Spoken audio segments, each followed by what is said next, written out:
the Northwestern Railway had just been formed.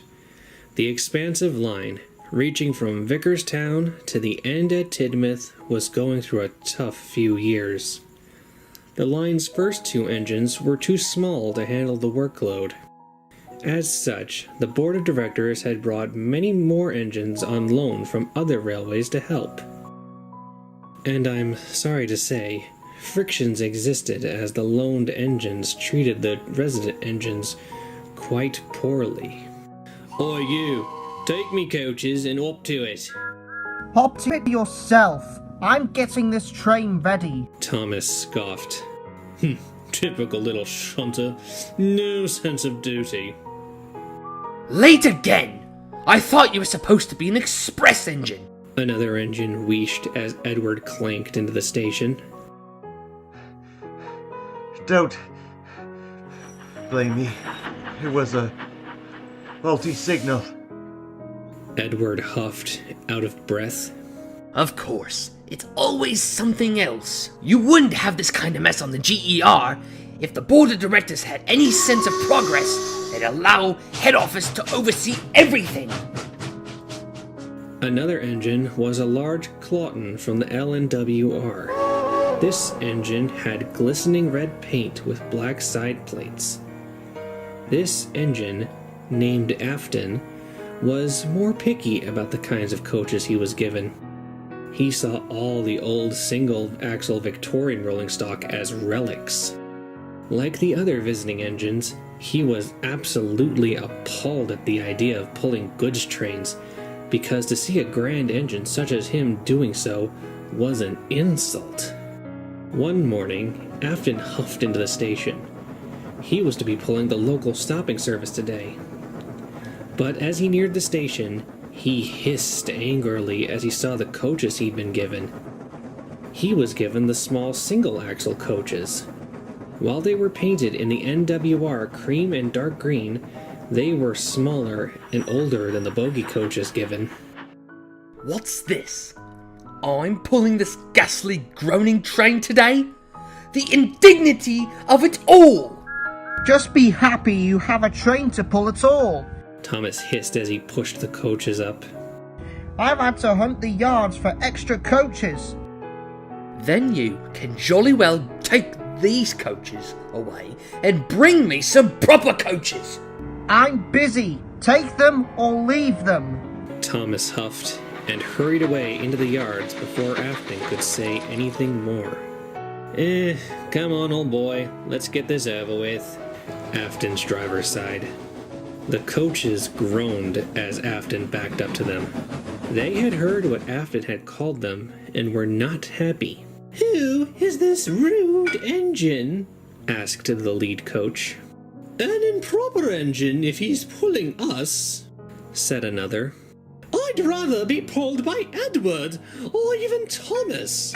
At least they are proper engines who know how to treat coaches right, the brake coach added. Shut up! I am a proper engine. Better than Tiny Thomas or Old Iron Edward. Now come along. The guard's whistle blew and Afton huffed out of the station in a rage. His face was almost as red as his paint. As Afton raced down the line, the old coaches groaned and creaked.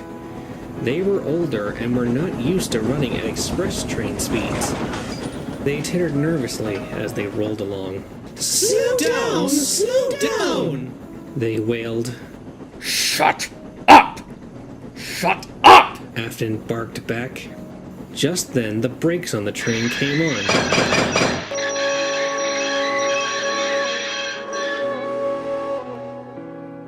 Afton stopped suddenly on the viaduct, grumbling dreadfully. An investigation of the coaches showed that the coach just behind the engine had a loose vacuum hose. While the crew set about fixing the problem, Afton fumed angrily. He thought the coaches were doing that on purpose, making him late. Eventually, the brakes came off and the train puffed away. When Afton arrived at the last station, the big red engine hissed mournfully as he moved around the yard to shunt his own coaches away. The coaches tittered grumpily as he did so. "At last, the journey is over," one said. "I felt like my windows were going to fall out," said another. "At least you two were further away from him than I was. I had to endure his groaning all the way here," said the lead coach. It would have been better if you'd not decided to hold me up, you rotten old antique. "What? You blame me for that? That was your fault." Pull the other one, you horrid thing. "It's not my fault you don't know how to pull coaches, you rotten red sausage." Afton quickly lost his temper. His boiler pressure shot up, and amid the hiss of his safety valve, there was a bang, and then a splintering crunch. Afton hadn't been paying attention when he'd entered the carriage sidings, and had run his coaches into the buffers hard. The buffers were bent and broken, but they were not the most damaged.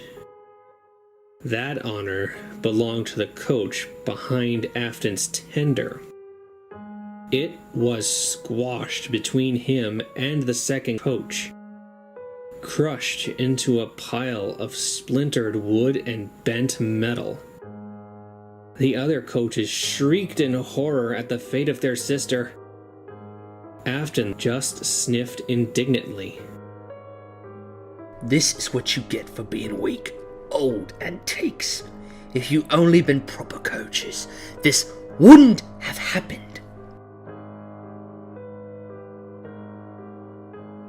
The directors were not happy with Afton's carelessness. One of them, a man named Topham Hatt, spoke the most severely.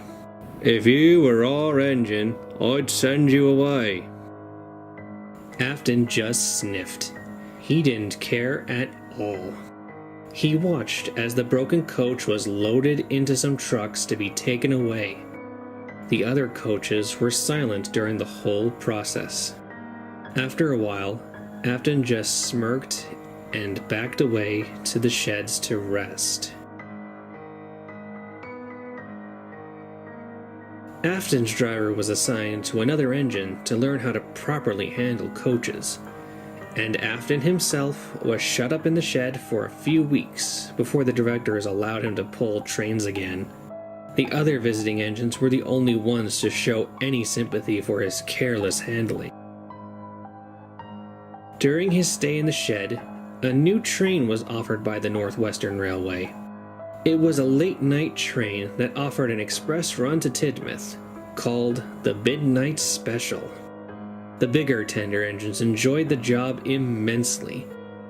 The idea of a non-stop run from one end of the island to the other under the stars made them feel very important. Soon it was Afton's turn to pull the Midnight Special. About time I had a named train of my own to pull, and with proper coaches, and no less. The only thing better would be the express, he said loudly. The other engines just groaned. They ignored the big red engine's boasting until he left the shed. Afton puffed into the station, bubbling with excitement as he coupled up to the lead coach. He was so excited that he never looked back once at the rake of coaches he was pulling. No one noticed the coach closest to the engine didn't belong in the consist. It was painted cream and green, just like the Express. But it was smaller and had no bogies, just 2 axles. It was filthier and didn't look like a coach belonging on a prestigious train such as the Midnight Special. The guard blew his whistle and the train set off. Over the sound of the engine puffing, there was a loud groaning noise that came from the lead coach. It sounded like it hadn't been oiled in a long time. Soon, the express passed under the signals and was gone in a cloud of steam.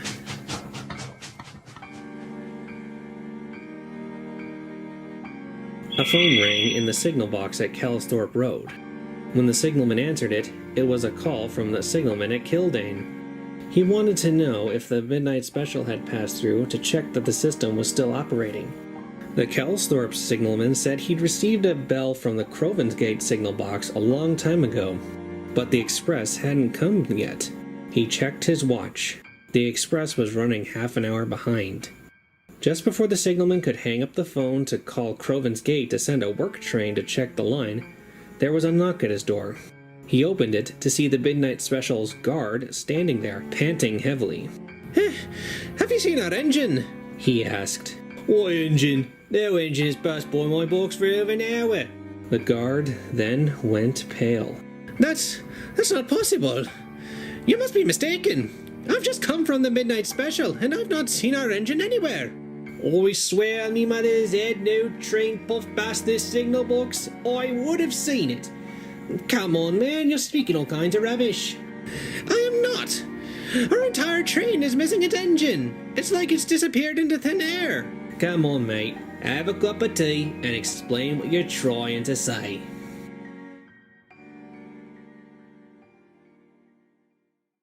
A works train was soon dispatched from Crovansgate.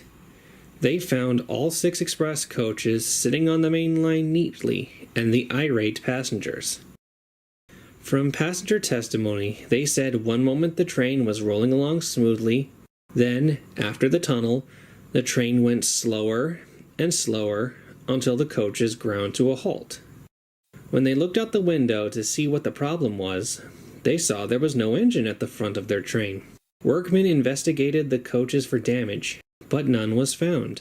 The coupling on the lead coach was intact. While the works engine pulled the train back to the station, the workmen searched up the line. Perhaps the engine had derailed somewhere before Kelsthorpe, and the guard just missed it. However, nothing. No trace of an engine, or even an accident, could be found. The engine crew was found the next morning, asleep on a bench at Crovansgate by a cleaner making the rounds before the first service of the day. When asked how they got there, they had no memory of what happened after their engine entered the tunnel. Just that, one minute they were entering the tunnel, and the next they were waking up on the platform. A massive search was held to look for the engine, but nothing could be found. For a long time, the Midnight Express was discontinued as the more superstitious passengers refused to ride the express after midnight, worried that if a whole engine could vanish, then why not a whole train of passengers? The mystery deepened when many of the passengers expressed concern for the people who might have gotten in the first coach. The investigators noted that all the coaches were still on the train, but the passengers were insistent that a coach was missing from the express, a small coach just behind the engine.